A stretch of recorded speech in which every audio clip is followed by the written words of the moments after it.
Welcome back to Stories, Fables, and Ghostly Tales. Thanks for tuning in to another episode. Don't forget to let us know you love the show by hopping onto Facebook and joining the group, and saying hi to me on Twitter. Okay, we have 4 true life encounter stories here involving dire situations. I'd like you to think about what you would have done if it happened to you. How would you handle these situations? Let me know in the comments below. Our first story is submitted by Angry Sapphic. The title of the story is I Was Desperate for Friends. It all started on St. Patrick's Day in a small town when I met a lanky guy that seemed like fun company. And he said he had some fireworks he could show off. And, having never seen fireworks up close, I agreed. Me, him, and a mutual friend walked to his house. And the fireworks were disappointing, but at least not dangerous. On the way back to town, he started flirting. Now he was very tall compared to me. I'd say definitely over 6 foot, and I'm about 5'3". I thought he was kinda cute, so I flirted back. He then said, "I almost want to make a move, but I don't want to scare you." I said go ahead, and he grabbed me. He licked my neck and grabbed my crotch through my jeans. I was shocked. Yeah, no doubt. No one had seen this happen except the 3 of us in the dark alley at around 8 p.m. Somehow I forgave him. I thought he was just, I don't know, bad at things. Yeah, definitely.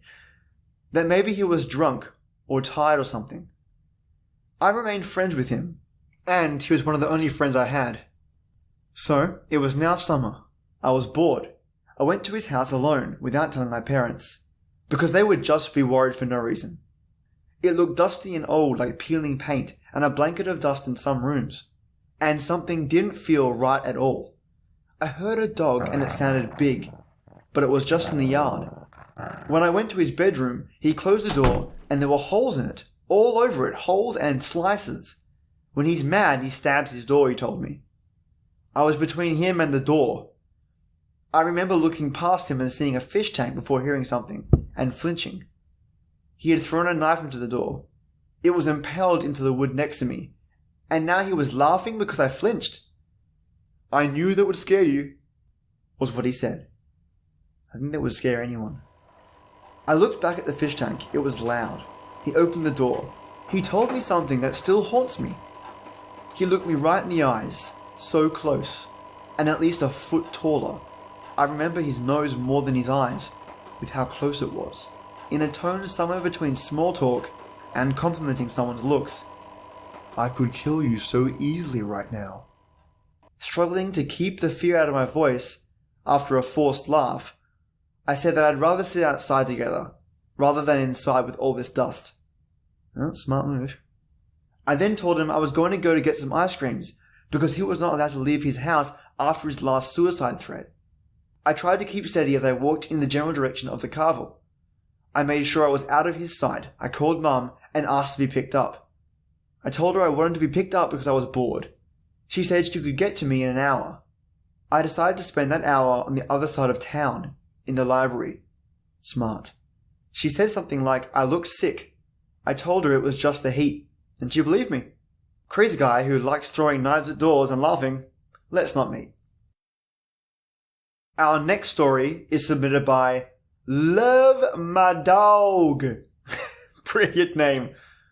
The title of this story is appropriately called Dog Alerts Me to Creeper. Earlier, around 10:30 p.m., I took my dog out since he was whining at the door. I usually take him out around this time and live in a nice quiet neighborhood, so I'm usually not too worried about being out late. I've taken him out around midnight before, no problem. Tonight I was home alone waiting for my boyfriend to get home from work.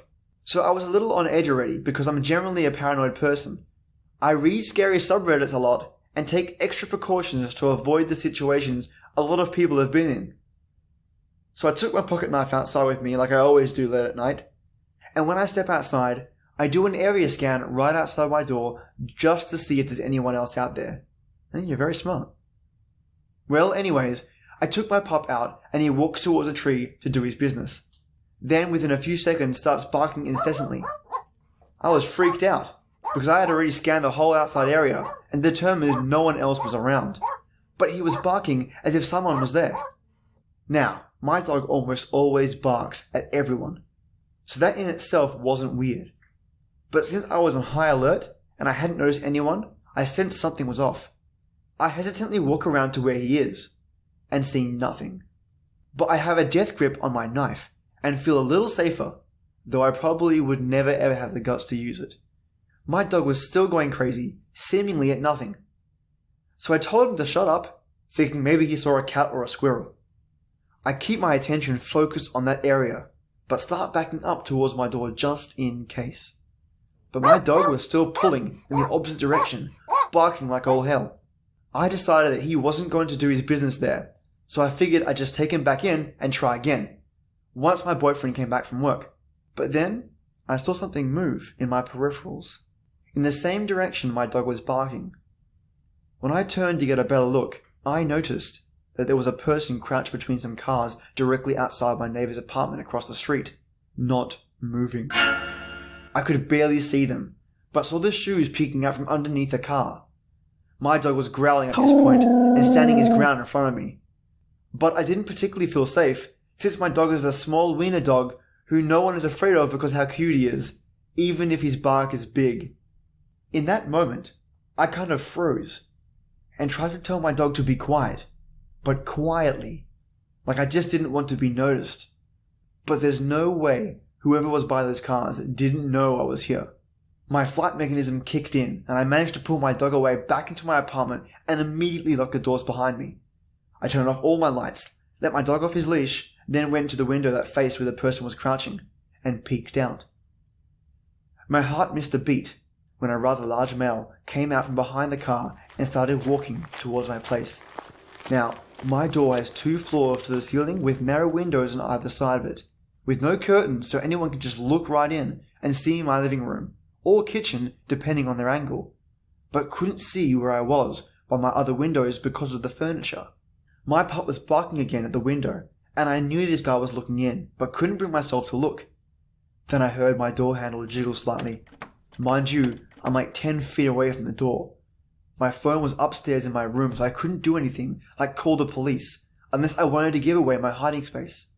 Eventually, after what seemed like forever, but in actuality was maybe a couple of minutes, my dog got quiet and ran back to me.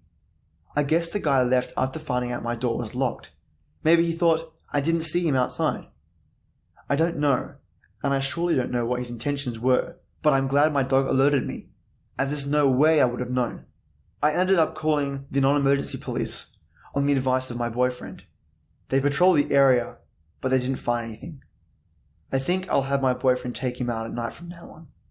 Wow, that was super close, and I'm really glad you're okay. And I'm imagining that your dog's going to get a lot more positive treatment, you could say, from here on in. I mean, theoretically, that little guy could have saved your life. Okay, on to our next story. Our next story was submitted by Wowsers. Great name again. Man, these names are fantastic. The title of the story is Someone Broke Into My House on New Year's Eve. And this will be a keeper. So, this happened over the holidays and I'm barely deciding to post about it. My family all went to Mexico for New Year's and I'd just gotten hired for a job and had to work the Monday after New Year's, which is the day they'd be traveling back. Therefore, I couldn't go with them. I didn't think staying at home alone would be a big deal because I've done it before. We have a dog and an alarm, so I feel safe at all times if anything happens. This time was quite different though. It was New Year's Eve and I'd been invited to 3 different places. I was trying to go to all 3. I was at home getting ready to go to my aunt's first and I didn't want to show up empty-handed. So, I began making cookies. As I'm baking, the alarm system goes off saying, "Master bedroom window open." That alone scared the crap out of me.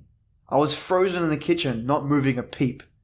After what seemed like forever, I just grabbed the knife and my phone and started frantically texting my best friend, saying, "I think someone is trying to get into my house through my parents' windows."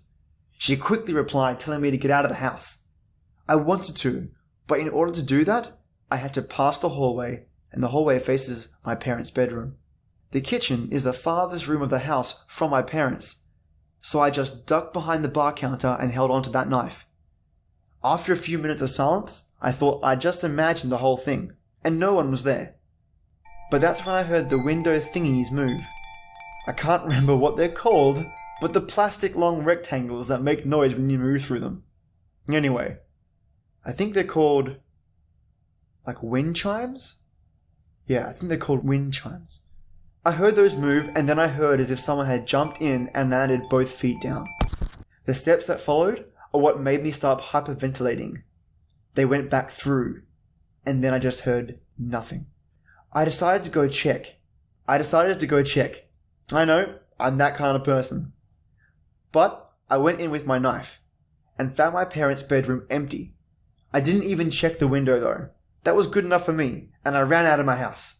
But not before grabbing the cookies from the oven. Priorities. Priority. Cookies are a priority. I went to my aunt's, then my cousin's house, and then finally to my best friend's. And she was worried about me, so she asked if I just wanted to sleep over, and I did. I didn't go back home until Monday morning before work. By that time, I was back from work, and so was my family. I had already forgotten about my experience on Saturday, and hadn't thought about it. The first thing my dad asked freaked me out. He said, "Why did you open our window and rip the screen like this?" So I hadn't imagined it. I just wondered why the person left. I don't know. Thank goodness though. But guy or girl that broke into my house on New Year's Eve when I was baking cookies? Well, that's not me. I am totally with you, and I just absolutely love your passion for cookies. Okay, on to our last story. And our last story is by Drop Dead Dreamer. Nice name. Slick. The title of the story is Creepy Guy at the Gas Station. Okay, this will be interesting. I'm sure of it. When I was 20 and attending school, I lived in a college town, a couple of hours away from where the rest of my family lived. This resulted in many weekend trips back home, usually with my boyfriend, now husband, who grew up in the small town that I did. This particular time, my boyfriend had to work over the weekend, but I still wanted people to come over for some reason. I packed my shit up and my dog, a great Preenus mixed girl, Pryenees, if anyone can correct me, and headed out. It was early in the morning, maybe 7 or so, on a Saturday, so not many people were at the gas station. This was good, as I wanted to grab breakfast and needed to pump gas. And I'd never been one to leave my dog in the car for too long. My dog, Luna, was about a year old. At this time she weighed about 100 pounds. A huge baby. She loves snuggles and is a total mama's girl. Anyway, she takes up the entire back row of my Chevy Cavalier and was chilling while I pumped gas and quickly ran inside for some breakfast. I came out a few minutes later, Pop-Tarts and soda in hand. I like your taste. I noticed that an older man has made his way over to my car from a beat-up truck and is watching Luna in the back seat. Having grown up in a small town, I'm used to people making conversation for no reason. So, I do the cool-ass head nod as I walk over. He turns to me and starts making conversation, asking about Luna. Is that an Irish wolfhound? I obviously looked confused. I'm a huge animal lover and foster and volunteer for the Humane Society. Luna looks nothing like an Irish wolfhound. Nope, I told him. Great Preenus. I stand facing him, my arms crossed, and watching Luna in the back seat. Pretty dog. Pretty owner. He gives this huge creepy grin and moves closer to me. Not threatening really, but just invading my personal space. I try to smile and thank him. I really need to get going. Wait, can I pet your dog? I thought it was such an odd request that I found myself lying. No, sorry. She doesn't like strangers. I should go. I go to get into the driver's seat of the car when suddenly Luna starts going ballistic. I turn and hear the click of the door opening, and I realize that I accidentally left the back door unlocked. This guy is going to pet my dog whether I told him he could or couldn't, apparently. Luna is absolutely freaking out, foaming at the mouth, snarling and barking. She lunges for his hand and the guy takes his hand back quickly. I jump out of the car and shove myself in between him and my dog, going into protective mama bear mode over my 100-pound fluff ball. You need to get the fuck away, I told him loudly enough just in case the one other person in the parking lot can hear me. He doesn't listen and starts yammering on about how he just wants to pet the dog and will not leave. So I let Luna out of the car. My normally sweet dog turned into an absolute hellhound, snapping at the guy and growling and barking. Finally, he backed off, and I hurriedly got Luna into the car and locked the doors, peeling out of the parking lot. I have no idea why he wanted to pet my dog, or why he would open my car door without my permission. All I know is that he yelled something about seeing me later, and as I left, I've never felt so weirded out by a stranger in my life. Needless to say, I was glad I brought Luna along, as she was treated to a cheeseburger at our lunch stop. So creepy guy at the gas station who wanted to pet my dog, be lucky you didn't get your arm ripped off, and let's not meet again ever. So, that was the last story for today's podcast. And if you get a chance, give me a big ol' like on SoundCloud, join me on Facebook by searching the show's name, or even say good day on Twitter at StoriesFablesGT. It's a great place to submit your own stories. Lastly, I want to thank you for listening. Just a reminder that on SoundCloud, these episodes can be downloaded to listen to offline. So, on a rainy day, or if you're really bored, hit this show up and have a nice time listening. So, that's today's episode finished, storygoers, and stay tuned till next time.